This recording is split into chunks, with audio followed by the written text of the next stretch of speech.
1985 Florida में रहने वाले कुछ टीनेजर्स एक दिन पुलिस स्टेशन पहुंचे अपनी एक दोस्त की मिसिंग रिपोर्ट लिखवाने।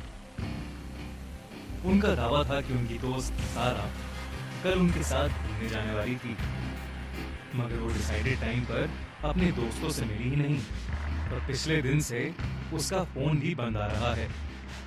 किसी को नहीं पता कि वो अचानक कहां गायब हो गई। पुलिस अभी रिपोर्ट दर्ज ही कर रही थी कि पुलिस स्टेशन में एक अजीब सा कॉल आया। फोन पर किसी के रोने और चीखने की आवाजें आ रही थी।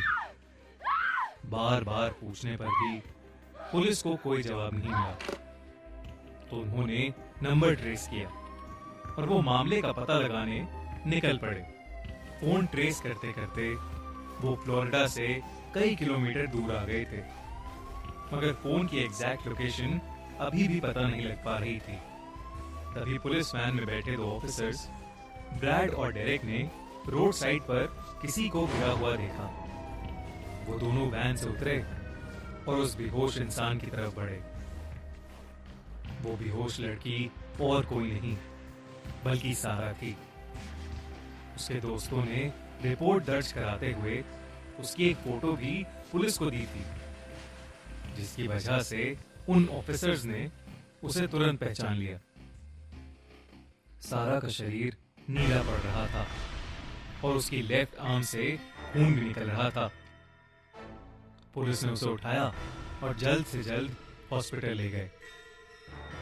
सारा को एग्जामिन करने के बाद डॉक्टर्स ने पुलिस को ये बताया कि 2 दिन तक लगातार सारा के शरीर से खून निकाला गया है और इसी वजह से वो इतनी कमजोर पड़ गई है। पहले तो ये केस किडनैपिंग और क्राइम से रिलेटेड लग रहा था, मगर फिर डॉक्टर्स ने कुछ ऐसा बताया जो सुनकर सब दंग रह गए। उसके 3 दांत गायब थे, उसके हाथों पर जलने के निशान थे और उसकी पीठ पर एक अननोन लैंग्वेज में कुछ लिखा हुआ था। ये सब देखने के बाद ब्रैड और डेरेक को विश्वास हो चुका था कि सारा को किसी बहुत ही डेंजरस ग्रुप ने किडनैप किया था। ब्रैड ने अपने साथी डेरेक को सारा के कपड़ों से मिले सैंपल्स दिए और उससे जितनी भी इंफॉर्मेशन निकल सकती थी डेरेक को निकालने को कहा। ब्रैड खुद भी उसी रात इन्वेस्टिगेशन के लिए निकल गया था। तकरीबन 1 घंटा गाड़ी चलाने के बाद वो शहर से दूर जंगल में पहुंच चुका था।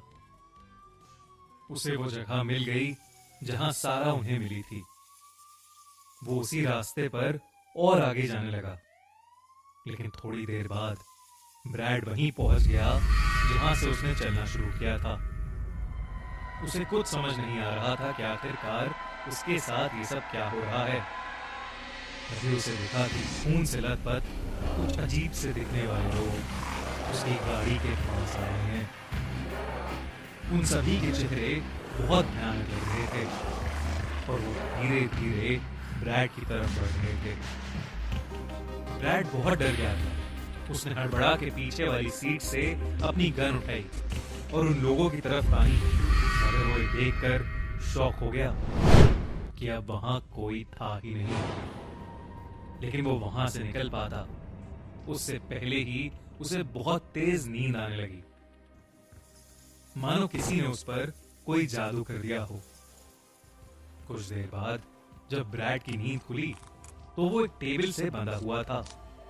उसके हाथ में एक पाइप लगा था जिससे उसके शरीर का खून एक बोतल में ट्रांसफर हो रहा था और उसके सामने एक लड़का और लड़की बैठे थे। वो दोनों नॉर्मल इंसानों जैसे लग रहे थे। नॉर्मली आपस में बात कर रहे थे और खाना खा रहे थे, मगर उनके खाने के पास एक बोतल पड़ी थी जिसमें खून भरा हुआ था और वो दोनों उसे बारी बारी करके पी रहे थे। ब्रैड ये देखकर चौंक उठा और समझ गया कि वो दोनों शायद वैम्पायर्स हैं। ब्रैड ने अपनी नजर घुमाई तो उसने देखा कि उस कमरे में कुछ काला जादू करने का सामान पड़ा है। वहीं ढेर सारे दांत पड़े हैं जो कि काली शक्तियों को खुश करने का जरिया होते हैं। उसे अब सब कुछ समझ आ चुका था, ये भी कि सारा को भी इन्हीं लोगों ने पकड़ा होगा। रात आते आते ब्रैड के शरीर में बिल्कुल ताकत नहीं बची थी, मगर फिर भी हिम्मत करके उसने किसी तरह अपने हाथों की रस्सी खोली और उस घर से भाग निकला। बाहर निकलकर उसे एक फोन बूथ दिखा, जहां से उसने पुलिस स्टेशन कॉल किया और लकीली फोन डेरिक ने उठाया। ब्रैड उसे सब कुछ बताया जा रहा था, लेकिन डेरिक को ब्रैड की आवाज ही नहीं आ रही थी, बल्कि उसे किसी के रोने और चिल्लाने की आवाज आ रही थी। डेरिक ने उस फोन कॉल को ट्रेस किया और वो उसी रास्ते पर निकल गया। कुछ ही दूर जाकर उसे ब्रैड दिखा। वो उसी जगह गिरा पड़ा था जिस जगह उन्हें सारा पड़ी मिली थी। डेरिक ब्रैड को तुरंत हॉस्पिटल लेकर गया, लेकिन कुछ ही पलों में ब्रैड ने दम तोड़ दिया।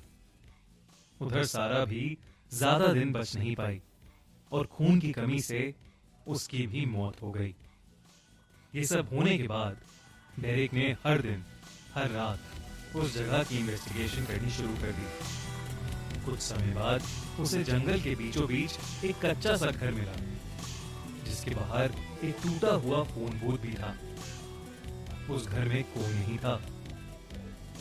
डेरिक और उसकी टीम ने जब उस घर की तहकीकात की तो उन्हें पता चला कि इन सब के पीछे एक सीक्रेट वैम्पायर्स का ग्रुप था, जो कि इंसानों का खून पीकर अपने आप को जिंदा रखने की कोशिश कर रहे थे। और ये सब करने के लिए वो काले जादू का इस्तेमाल कर रहे थे। उस दिन के बाद फ्लोरिडा में कोई ऐसे केसेस तो नहीं आए, लेकिन वैम्पायर्स के ऐसे कई किस्से हैं जो पूरी दुनिया में फैले हुए हैं। ये कहानी एक सच्ची घटना पर आधारित है, लेकिन क्या आप वैम्पायर्स में विश्वास रखते हैं? कमेंट्स में हमें जरूर बताइए।